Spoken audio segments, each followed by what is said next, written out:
Thanks for keeping it tuned right here to Good Morning Vail on TVA. Joining us in the studio now is an Avalanche expert, Jason from the Colorado Avalanche Information Center. How you doing this morning, Jason? Good, Gabe. Thanks for having me. Oh, yeah. Well, thanks for coming on this morning. Yeah. You have to be keeping busy this time of year. Yeah, it's a busy time. We had a lot of snow this year, which has been great. Yeah. So a lot of people getting out there.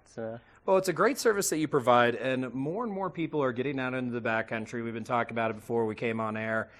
Better gear, more sleds out there. And as people get out there, safety is crucial, isn't it? It sure is.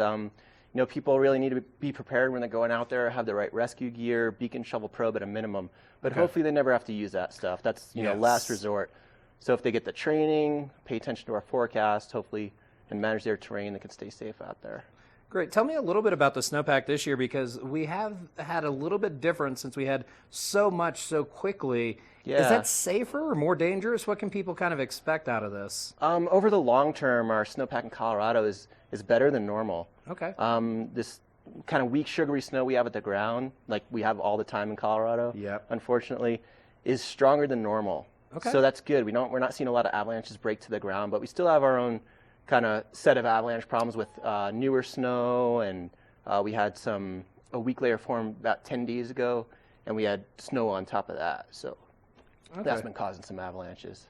When people get out, what are some of the just basic things? I know that a lot of people, when they are starting their backcountry adventures or not necessarily experts yet, they try to stay on low angles, but which side of the slope, what would you advise to people that are kind of beginners that don't want to get into anything even remotely dangerous? What can they try to look for? It's all about slope angle. So it takes a while to learn how to read it, but there's little inclinometers that you can buy at the store. They're like $30, and you can measure your slope angle. So if you keep your angles below 30 degrees, you're usually pretty safe. You also have to watch out for what's above you, though, as well. That's a very good point. And then also cutting slopes. I know this is something whenever I've been out, it's a little terrifying when it happens. A ski partner or maybe somebody not in your group, you look up and they're cutting the slope above you. This is something you don't want to do. Anytime you see it, you just want to make sure to steer clear, because that can potentially set off something. Oh, for sure. I mean, whether you're on skis or a snowmobile, you should really pay attention to who's below you and what's around you, especially in these busy backcountry areas adjacent to Vail, Beaver Creek, Breckenridge, some of the ski areas. Okay, we do have some pictures up from Shrine Pass. This is going to be right over by Vail Pass. This is where the access point is.